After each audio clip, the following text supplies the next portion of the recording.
Kenapa Samuel memberikan kata Ebenezer ini, batu pertolongan? Ternyata ini ada latar belakangnya, Bapak Ibu. Ada problem yang terjadi pada saat itu. Bagaimana sebenarnya Ebenezer ini adalah nama sebuah tempat yang membuat orang Israel itu menderita. Ini adalah nama tempat yang membuat orang Israel itu trauma.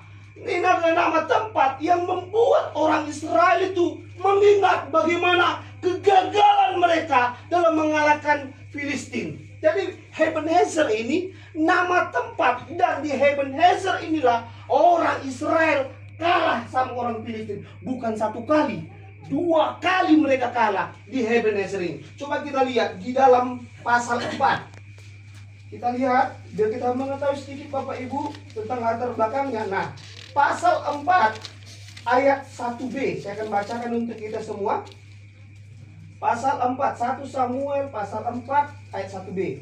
Orang Israel maju berperang melawan orang Filistin dan berkemah dekat Ebenezer. Sedang orang Filistin berkemah di Afek. Ayat 2. Orang Filistin mengatur barisannya berhadapan dengan orang Israel.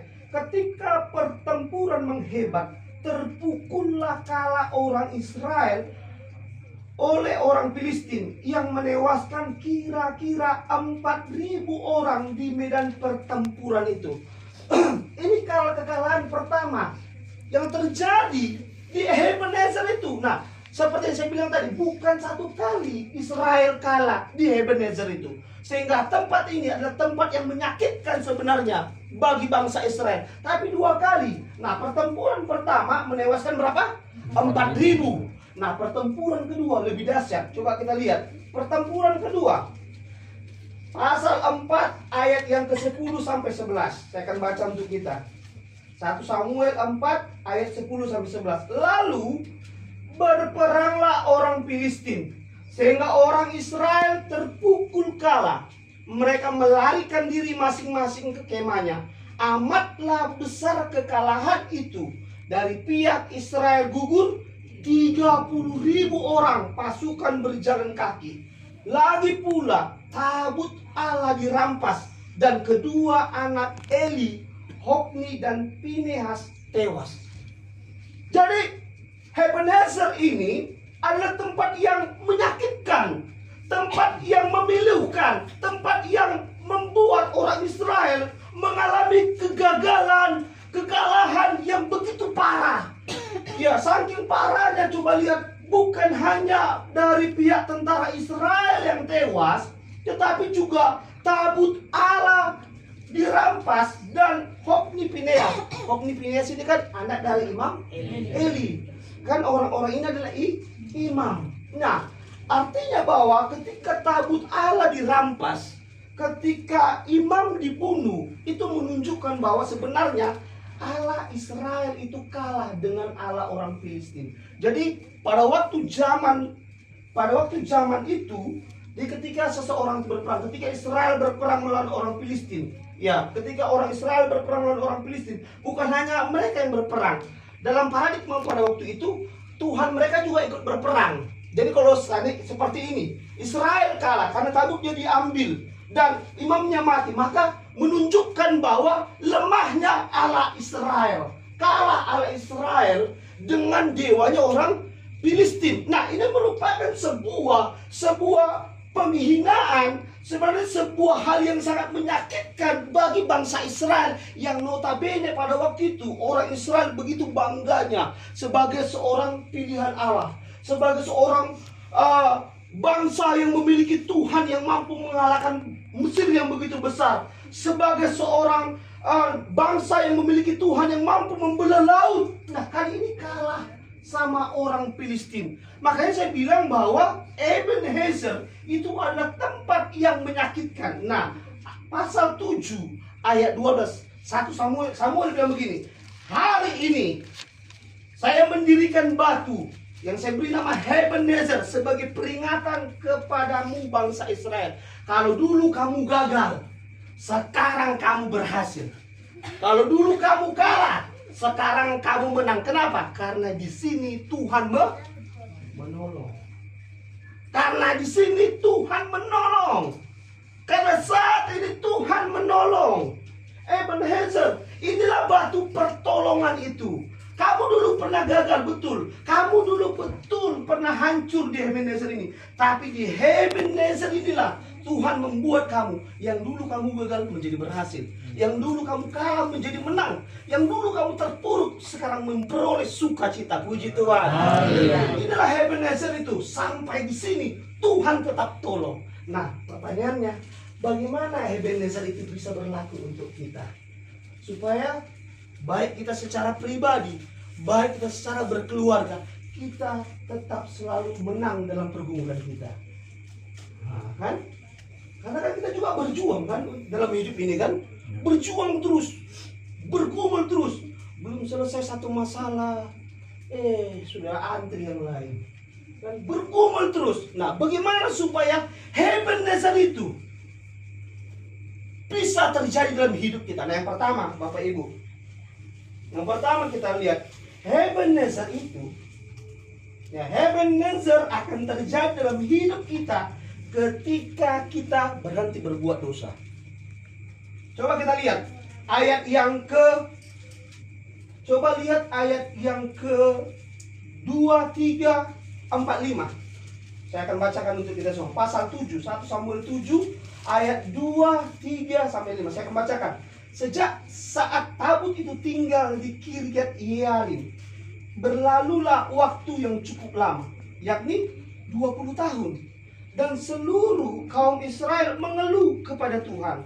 Lalu berkatalah Samuel kepada seluruh kaum Israel demikian: jika kamu berbalik kepada Tuhan dengan segenap hati, maka jauhkanlah para allah asing dan para Asitoret dari tengah-tengahmu, dan tujukan hatimu kepada Tuhan, dan beribadalah hanya kepadanya. Maka ia akan melepaskan kamu dari tangan orang Filistin. Ayat 4. Kemudian orang-orang Israel menjauhkan para Baal dan para Asitoret dan beribadah hanya kepada Tuhan.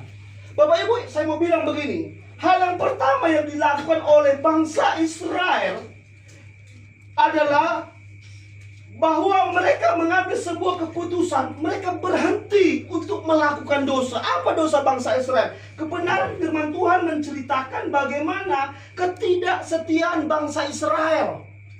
Israel ini kan bangsa yang dituntun oleh Allah, bangsa yang dipimpin oleh Allah, bangsa yang dipilih langsung oleh Allah. Bahkan Tuhan memberikan hukum Taurat bagi mereka. Hukum Taurat pertama apa? Janganlah ada Allah lain.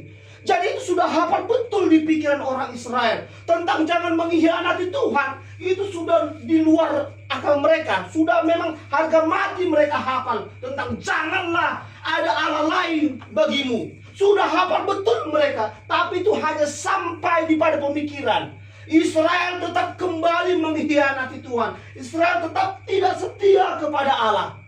Bapak Ibu tahu, waktu Israel perang kedua melawan Filistin, ada tabut Allah di situ. Tapi sekalipun ada tabut Allah, Israel tetap kalah. Kenapa? Bukan karena tabut Allah itu, tapi karena ketidaksetiaan mereka. Ya, bukan karena tabut Allah itu, tapi karena memang ketidaksetiaan mereka lah. Sekalipun ada pun tabut Allah, tapi karena hati mereka tidak kepada Allah, mereka kalah. Coba kita lihat dalam pasal yang keempat, kembali kita ya. Karena memang Bapak Ibu, seperti itulah konteksnya. Coba lihat. Ketika mereka mengalami kekalahan pertama, pasal 4 ayat yang ketiga. Ketika kembali ke perkemahan, berkatalah para tua-tua Israel, mengapa Tuhan membuat kita terpukul kalah oleh orang Filistin pada hari ini? Marilah kita mengambil dari Silo tabut perjanjian Tuhan, supaya ia datang ke tengah-tengah kita, melepaskan kita dari tangan musuh kita. Lalu ayat 4. Kemudian bangsa itu menyuruh orang ke Silo, lalu mereka mengangkat dari sana tabut perjanjian Tuhan semesta alam yang bersemayam di antara para kerub. Kedua anak Eli, Hofni dan Fineas, ada di sana dekat tabut perjanjian Allah itu. Segera sesudah tabut perjanjian Tuhan sampai ke perkemahan Israel, bersoraklah seluruh orang Israel dengan nyaring sehingga bumi bergetar. Ada tabut Allah. Oke, kalau memang perang pertama kalah mereka bisa ada alasan karena tidak ada tabut Allah. Perang kedua mereka ada tabut Allah, malah kekalahannya lebih dahsyat. Malah kekalahannya lebih besar. Kekalahan pertama 4.000, kekalahan kedua 35.000. Lebih dahsyat. Nah, pertanyaannya kenapa mereka bisa kalah padahal ada tabut Allah? Karena Israel betul ada tabut Allah, tapi hati mereka tidak sama Allah. Hati mereka tidak sama Allah.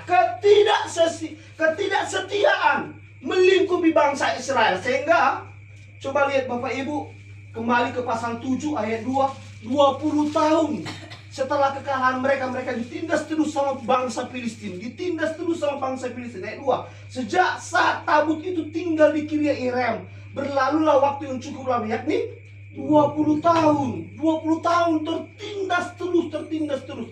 Dan 20 tahun itu bangsa Israel tidak bertobat. Dan 20 tahun itu pun bangsa Israel tetap tidak setia sama Tuhan.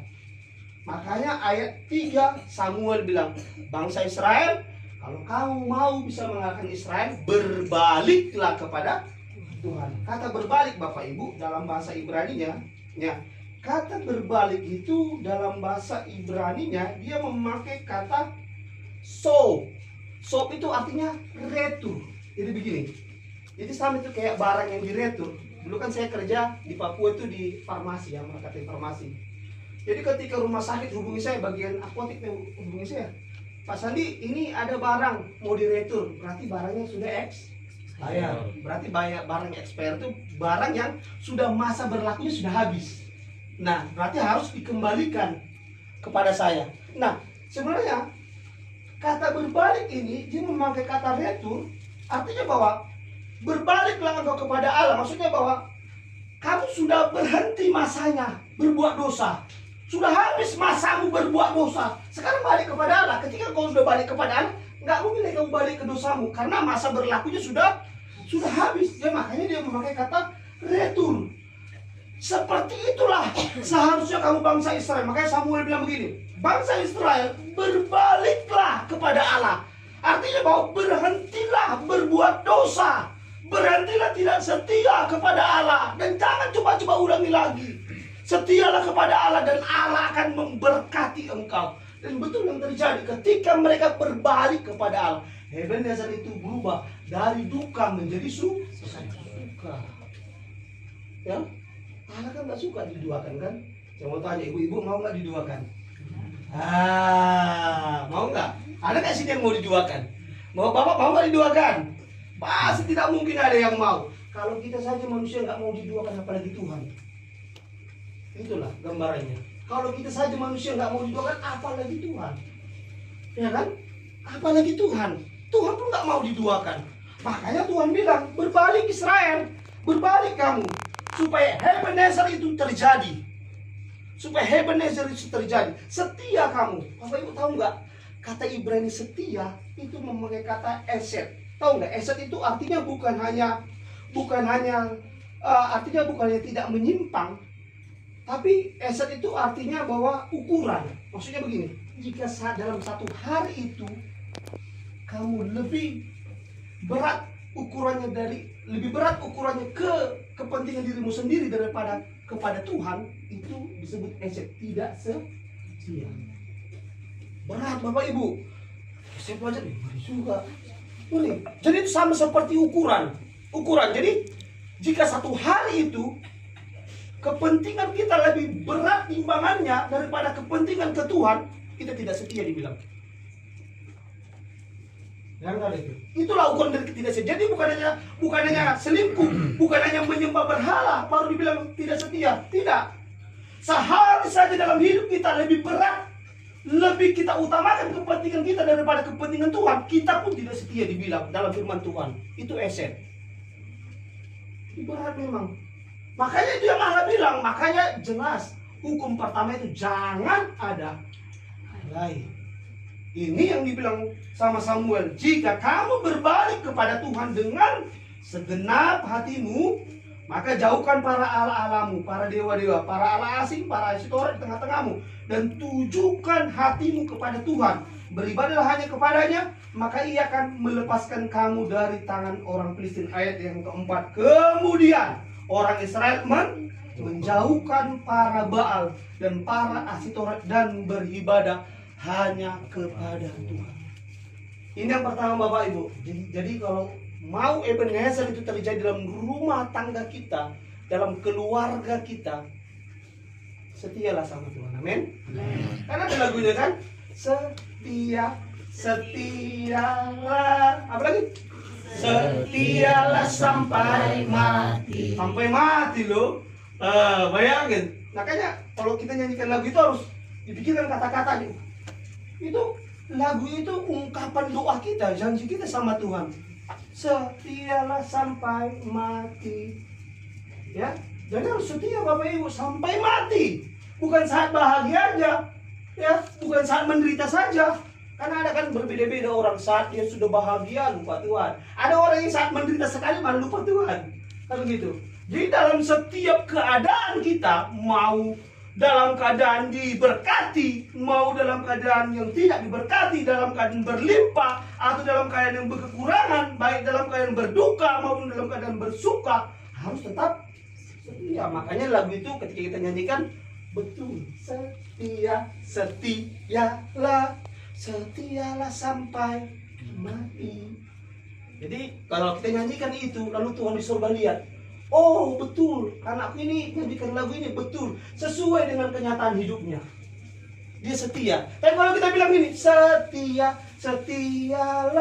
setialah sampai mati, Tuhan yang di surga bilang, kau tipu, kau berdoa saja lupa.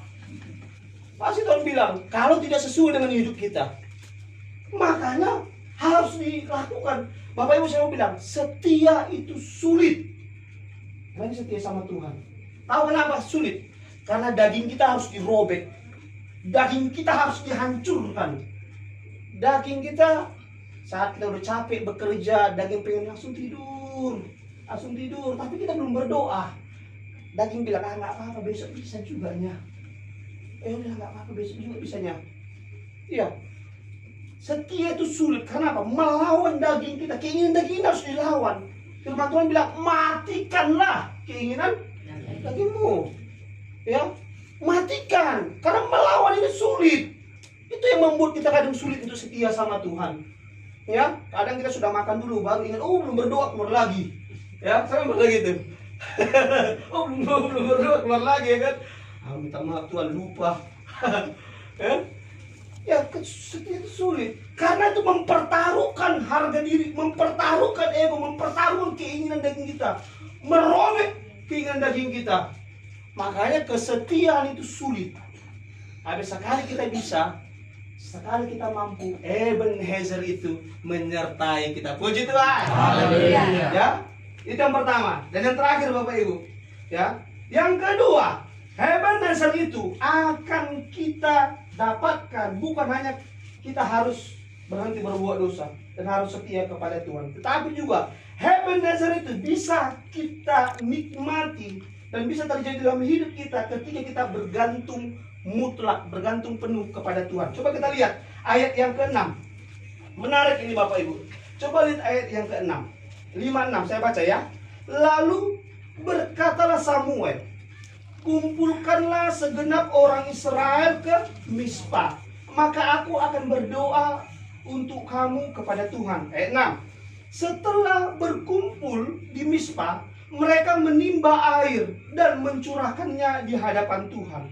Mereka juga berpuasa pada hari itu dan berkata di sana, kami telah berdosa kepada Tuhan. Dan Samuel menghakimi orang Israel di Mispa. Ayat 7, ketika didengar orang Filistin bahwa orang Israel telah berkumpul di Mispa, majulah raja-raja kota orang Filistin mendatangi orang Israel. Serta didengar orang Israel demikian, maka ketakutanlah mereka terhadap orang Filistin. Lalu kata orang Israel kepada Samuel, jangan berhenti berseru bagi kami kepada Tuhan Allah kita, supaya ia menyelamatkan kami dari tangan orang Filistin itu. Coba Bapak Ibu, ayat yang ke-6 ada hal yang menarik. Setelah berkumpul di Mispa, mereka menimba air dan mencurahkannya di hadapan Tuhan. Bapak Ibu begini, di sana itu kan situasi pada waktu itu bagaimana begitu sulitnya untuk mendapatkan air. Situasi pada waktu itu sulit untuk mendapatkan air. Nah, jadi karena sulitnya mendapatkan air, malah seharusnya kan mereka berhemat. Karena ada air kan yang bisa mereka gunakan untuk keberlangsungan hidup. Malah ayat yang ke-6 bilang gini, mereka menimba air dan mencurahkannya di hadapan Tuhan. Nah, kata mencurahkan itu dia memakai kata syapat, yang artinya menumpahkan gitu. Jadi mereka timba air itu, mereka tumpahkan di hadapan Tuhan. Mereka tumpahkan gitu. Jadi ketika seluruh bangsa Israel berdiri di hadapan Samuel, mereka menimba air lalu mereka tumpahkan air itu begitu. Mereka tumpahkan. Nah, Bapak Ibu tahu nggak artinya apa? Sebenarnya Tuhan mau bilang begini, mulai hari ini untuk hal makan minum pun kamu harus bergantung kepada saya. Untuk hal minum pun kamu harus bergantung kepada saya, Israel. Itulah artinya Bapak Ibu. Kan itu masa yang sulit, ada air, mereka timba air, seharusnya kan bisa mereka simpan untuk keberlangsungan hidup, ya kan? Tapi mereka timba, mereka tumpahkan di hadapan bangsa Israel, di hadapan Tuhan. Mereka tumpahkan. Artinya bahwa jangan bergantung kepada sumur ini untuk keberlangsungan masalah minummu, masalah makan, masalah hidupmu. Tapi bergantunglah kepadaku. Itulah Tuhan mau bilang. Makanya ayat 6 dia bilang gini, setelah berkumpul di Mispa, mereka menimba air dan mencurahkannya di itu sebuah komitmen bahwa mulai hari ini Tuhan, kami akan bergantung. Masalah makan pun, masalah minum pun, kami akan bergantung kepada Tuhan. Wah, luar biasa. Makanya dalam ayat yang ke-8 mereka bilang, berserulah kepada Tuhan Samuel supaya kami diselamatkan oleh Tuhan. Ebenezer itu Bapak Ibu terjadi ketika kita bergantung penuh kepada Tuhan. Kalau kita tidak bergantung kepada Tuhan, bagaimana mungkin Tuhan mau tolong? Bukan Tuhan tidak tahu. Bukan Tuhan tidak tahu. Tahu Tuhan pergumulan kita. Tapi Tuhan mau kita bergantung mutlak kepada Dia. Apapun bergantung mutlak, sampai hal makan minum pun bergantung mutlak kepada Tuhan. Bapak Ibu tahu nggak doa Bapa kami kita? Berikanlah kami pada tidak dibilang kan, berikanlah kami seminggu ini makanan kami yang secukupnya. Nggak dibilang gitu kan? Berikanlah kami sebulan ini makanan kami yang secukupnya. Nggak dibilang kan, berikanlah kami setahun ini Tuhan makanan kami yang secukupnya. Nggak dibilang gitu kan?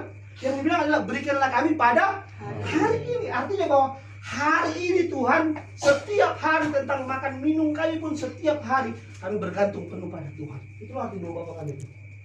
Setiap hari Tuhan, tentang hal makan minum pun, hal yang kecil seperti itu yang dianggap dunia, kami akan bergantung sepenuhnya kepada Tuhan.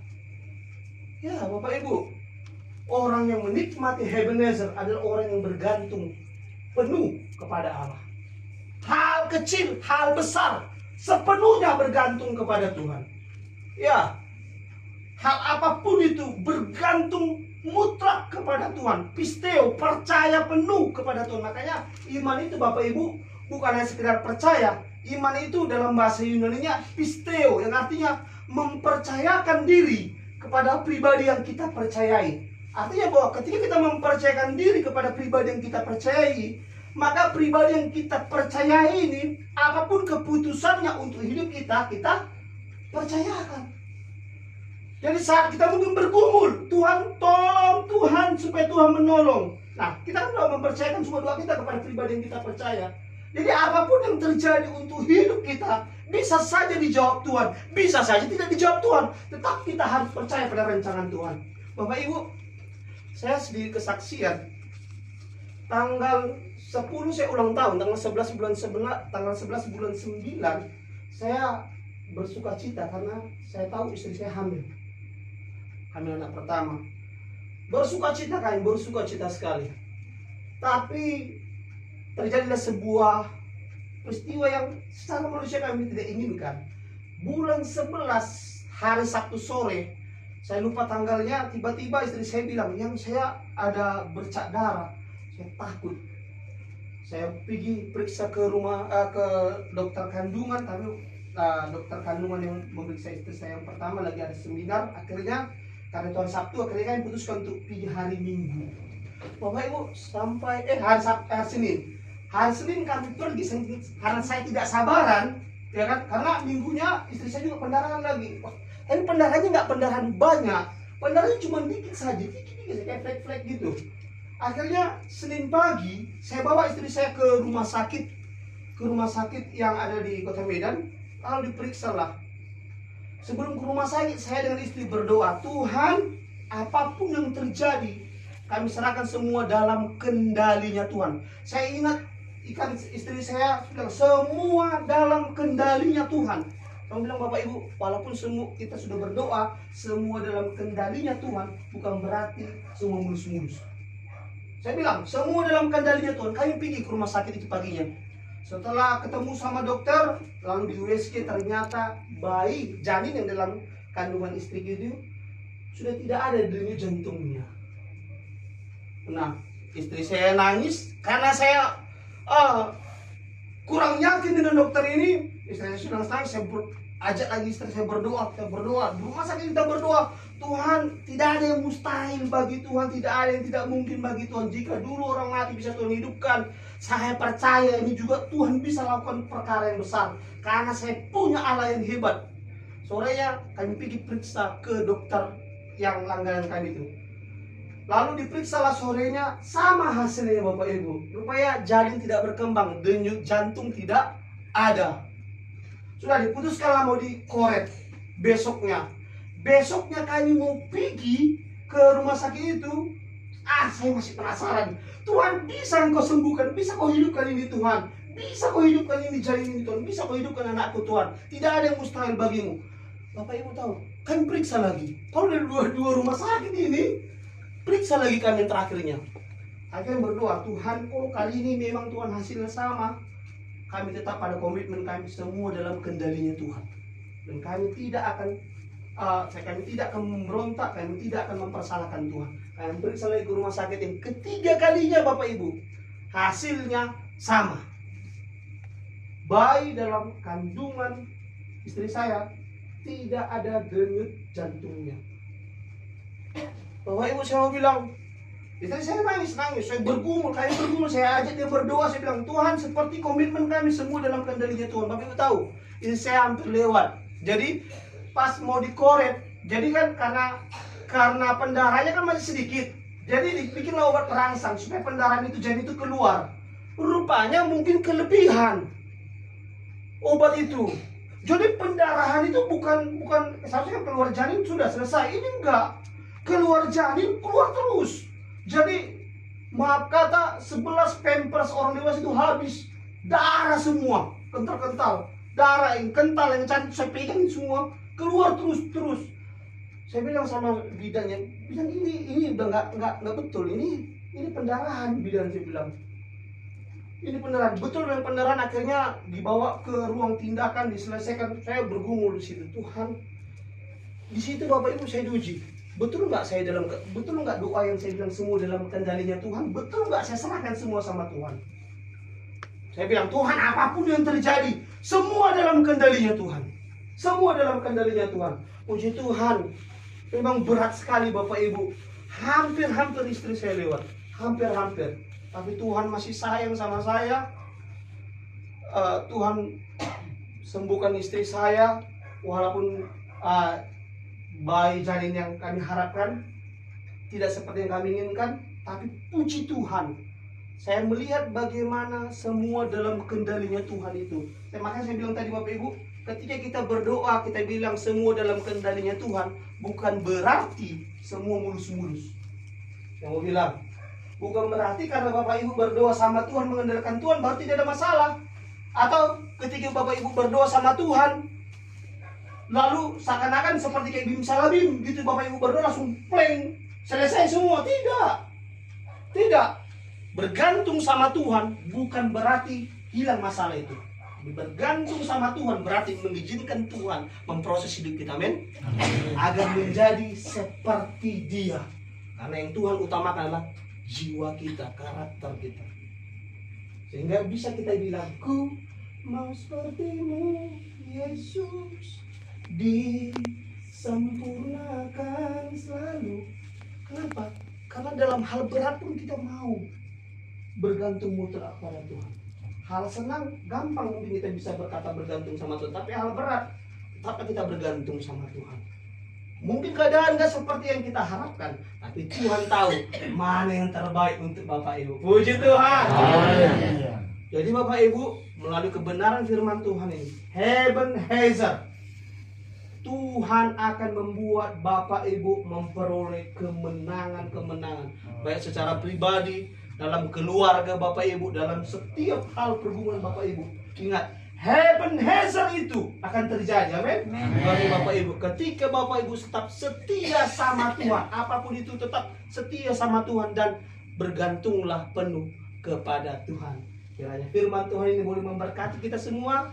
Tuhan Yesus memberkati. Nah, Bapak Ibu,